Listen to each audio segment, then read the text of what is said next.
Wall Street is burning. It's 1907. Panic bleeds through the streets as banks collapse. Inside a locked marble library sits John Pierpont Morgan. He does not blink. His monstrous swollen nose catches the dim light as his thick fingers slowly lay down another solitaire card. He wears the public mask of a dignified patriot, but his deep psychological terror of free market chaos drives his ruthless obsession with absolute control. He is swallowing the American economy whole by suffocating rival railroads and purging tens of thousands of workers. He forged brutal corporate monopolies. Millions starved in his industrial machinery. A man like this should be rotting in a federal prison. But he's not. Instead, the President of the United States is begging him for mercy. Morgan weaponized debt to control the lifeblood of credit itself. So the victims kneel. The panicked public willingly hands him the keys to the entire national treasury just to survive the night. He is hailed as the ultimate savior, but there is a horrifying secret hidden inside that locked library. What exactly was whispered behind those doors that eventually forced the government to build a new financial monster? The American Gilded Age was a feral wasteland of unrestricted capitalism. Industrialists butchered one another in the streets of commerce.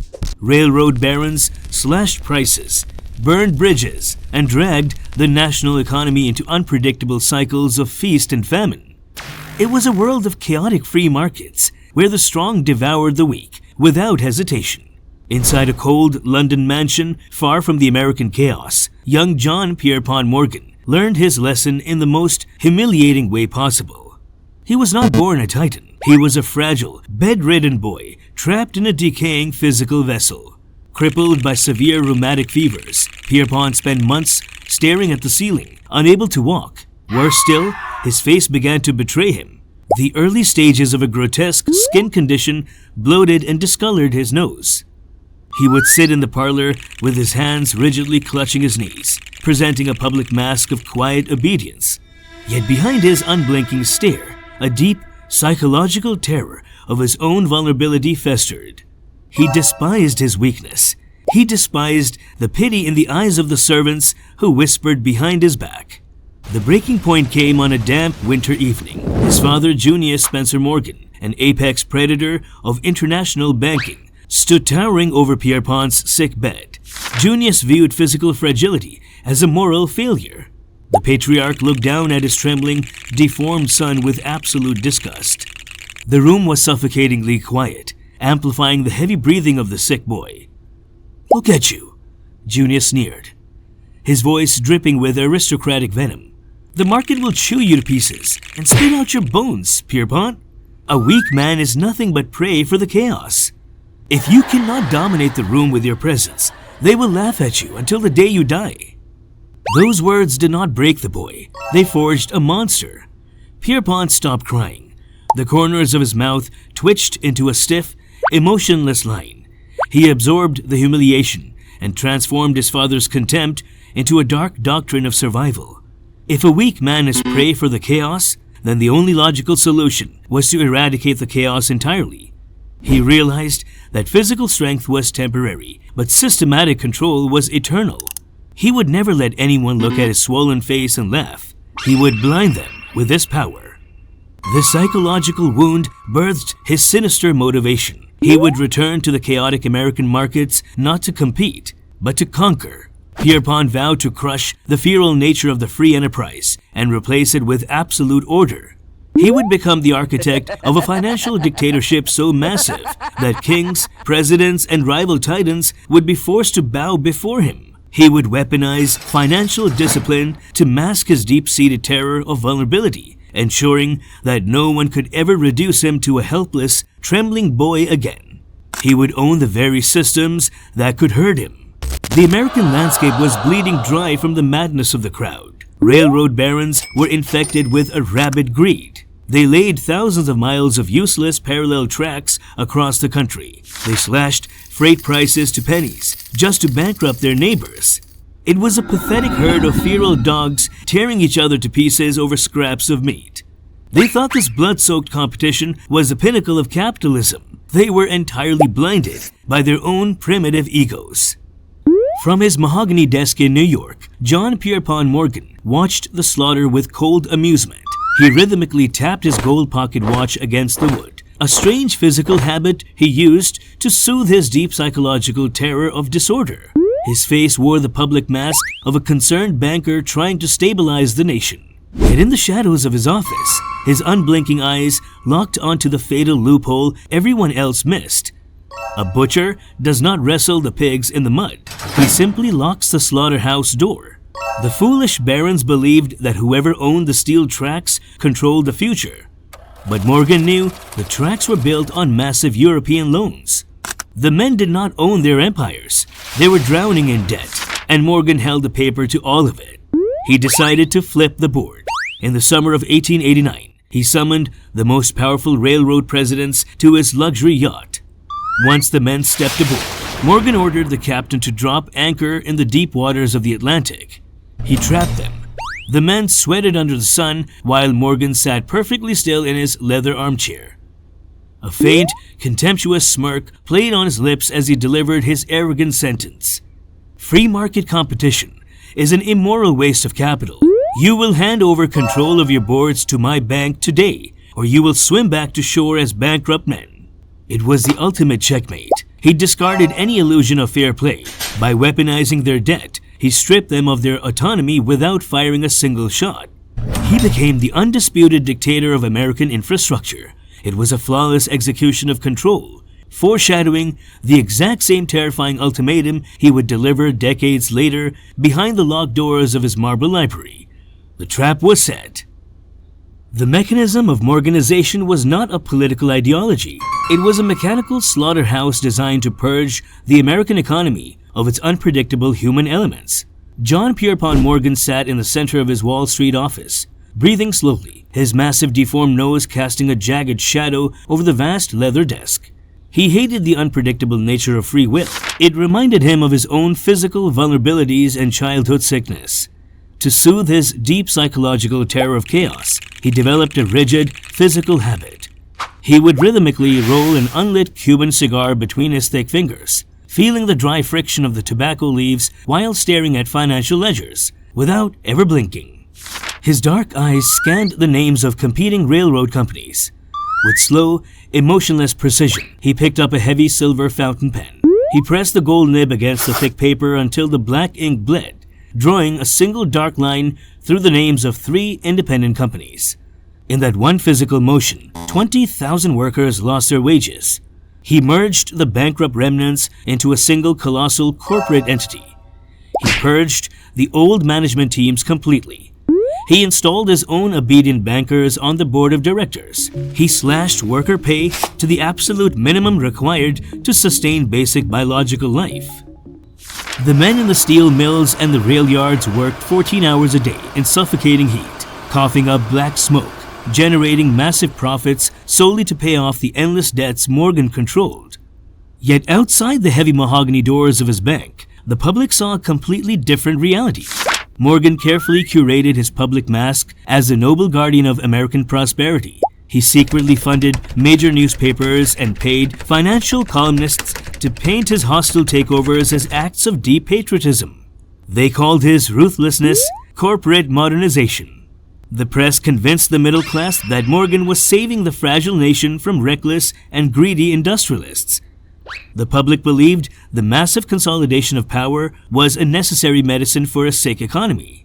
They looked at the soaring stock prices on the board and praised his divine genius, completely blind to the fact that the entire system was being artificially rigged. He was funneling the blood and sweat of the working class directly into his private vaults. The illusion was flawless. He successfully disguised ultimate financial tyranny as structural efficiency. The second pillar of his execution machine relied on absolute psychological domination. Morgan knew that every titan possessed a fatal flaw. For Andrew Carnegie, the undisputed king of American steel, that flaw was a desperate, burning vanity. Carnegie wanted to be remembered by history as a brilliant philosopher and a generous philanthropist, not just a dirty factory owner. Morgan needed Carnegie out of the way to achieve an absolute industrial monopoly. He did not threaten Carnegie with violence or ruin. He invited him to a quiet room Morgan sat completely still, his posture impossibly rigid, absorbing the space in the room like a black hole. He did not blink. A slight predatory smirk tugged at the corner of his mouth. Carnegie handed him a slip of paper with a number scribbled in pencil. It was a buyout price of nearly $500 million. It was an astronomical sum that would have made any normal banker choke on his breath. Morgan did not flinch. He looked at the faint pencil marks, then looked up at Carnegie, piercing straight through the steel baron's fragile ego. "I accept your price," Morgan said, his voice completely flat and devoid of any emotional inflection. "I want to congratulate you, Mr. Carnegie. You are now the richest man in the world. You have won the game. Now you can finally focus on your true legacy, while I handle the dirty burden of the factories." The words were a calculated surgical strike. They bypassed Carnegie's sharp business logic and hit the very center of his vanity. Morgan framed the hostile buyout of a lifetime as a grand liberation. He made the surrender of a lifelong empire feel like a royal coronation. Carnegie smiled broadly, his chest swelling with immense pride. He shook Morgan's hand, entirely oblivious to the dark reality of the transaction. The victim felt profound gratitude toward the very predator who had just swallowed his entire life work. Carnegie walked away counting his endless money, failing to realize that Morgan had just bought the underlying infrastructure of the entire 20th century. With that single piece of paper, Morgan forged United States Steel, the first billion-dollar corporation on the planet. The third pillar was the quiet execution of those who refused to submit to his order. If a rival banker or an independent industrialist dared to operate outside the strict boundaries of Morganization, there were no public arguments. There were no shouting matches in the press. Morgan simply tapped his heavy gold ring twice against the mahogany desk. It was the physical signal for absolute financial strangulation. He would make a single quiet phone call to his network. Within hours, the rival would find their lines of credit completely severed. No bank in the country would lend him a single dollar. Material supplies would suddenly demand cash up front. Trusted investors would mysteriously pull their backing all at once. The rival would suffocate in the dark, starved of capital, pacing their office in a cold sweat until they were forced into humiliating bankruptcy. Morgan would then step in and buy their ruined assets for pennies on the dollar. Through these three meticulous mechanisms, the absolute monopoly was solidified. Morgan controlled the railroads that moved the heavy goods, the steel that built the growing cities, and the electricity that powered the streetlights. He did not invent a single thing. He merely built an inescapable cage around those who did. He achieved peak systemic control, insulating his fragile physical ego behind a massive fortress of limited capital. He was the undisputed emperor of America. But absolute control is always a fragile illusion. The economy was still subject to human fear. When the catastrophic panic of 1907 finally hit the streets, the entire structure he built began to crack violently. His lifelong psychological terror of chaos manifested in physical reality. And as the nation burned, forcing the government to beg at his feet, he locked the heavy wooden doors of his private library. The public worshipped him for stepping in to save them from the collapse. But they did not know the sinister truth. They did not hear the dark ultimatum he whispered to the trapped bankers in the room. The core secret that would eventually force the United States government to engineer an even more terrifying financial machine just to ensure John Pierpont Morgan never held them hostage again. John Pierpont Morgan believed that he was a living god. By 1912, his grandiose delusion reached its absolute peak. He sat in his mahogany office, still wearing the public mask of the untouchable patriot who had single-handedly saved the United States from the panic of 1907. He thought the government owed him their very existence, but the trap he built inside that locked library was about to snap shut on his own neck. The sheer scale of his financial dictatorship created an inescapable irony. By monopolizing the entire banking system to cure his deep psychological terror of chaos, he forced the terrified government to hunt him down. He created the very monster that would devour him. The heavy oak doors of his office did not slowly open with the usual quiet respect. They rattled violently. A sharp rhythmic knocking echoed through the room like gunfire. It was Samuel Untermeyer, a relentless investigator for the Congressional Committee, standing on the other side with a federal subpoena. The government was not begging anymore. Morgan experienced a violent physiological reaction. His unblinking stare finally broke, replaced by a rapid, terrified twitch. The blood rushed to his face, turning his deformed, swollen nose a vivid pulsating purple. The room suddenly felt completely devoid of oxygen. The walls of his financial fortress were physically closing in. He gripped the edge of his massive leather desk so hard his thick knuckles turned bone white. He frantically tapped his gold pocket watch against the wood, but the rhythm was no longer soothing. It was erratic, matching his racing, panicked heartbeat. The ultimate dictator of order was losing control. The door swung open, and the cold voice of the investigator cut through the heavy air. "Mr. Morgan, you are hereby ordered by the Congress of the United States to testify on your absolute monopoly of the national currency. Your reign over the money trust ends today." Morgan rose slowly, his chest heavy as he gasped for air, his dark eyes wide with the deep psychological terror of a helpless boy. He slammed his fist down in a final desperate burst of false authority. "I have done nothing but protect this country. You cannot dismantle me. Character is the only currency that matters." But the words rang hollow. His arrogant sentence changed nothing. The emperor was dragged out of his sanctuary and forced onto a hard wooden chair in Washington. Under the blinding explosive flashes of press cameras, the untouchable titan was publicly humiliated, interrogated like a common street thief before the entire nation. His grand illusion shattered into pieces, yet the darkest secret of the 1907 library still remained hidden, waiting to deliver the final devastating blow to the American people. John Pierpont Morgan died a humiliated man just months after the hearings. The American public cheered in the streets, intoxicated by the grand illusion of justice. They truly believed that they had slain the beast of Wall Street. But remember the locked marble library of 1907? Remember the secret ultimatum? Morgan did not just extort the banks that night. He proved to the government that they were utterly powerless without a centralized financial dictator. So the politicians did not destroy his ruthless monopoly. They simply rebranded it. The very next year, the government passed the Federal Reserve Act, institutionalizing the exact same financial weapon Morgan built in the shadows. The money trust was never dismantled. It was merely given a federal stamp of approval. You want to hate Morgan for his unblinking cruelty and his public mask of patriotism? You want to view him as an isolated parasite? But step back and look in the mirror. The machine did not survive because he was an evil genius.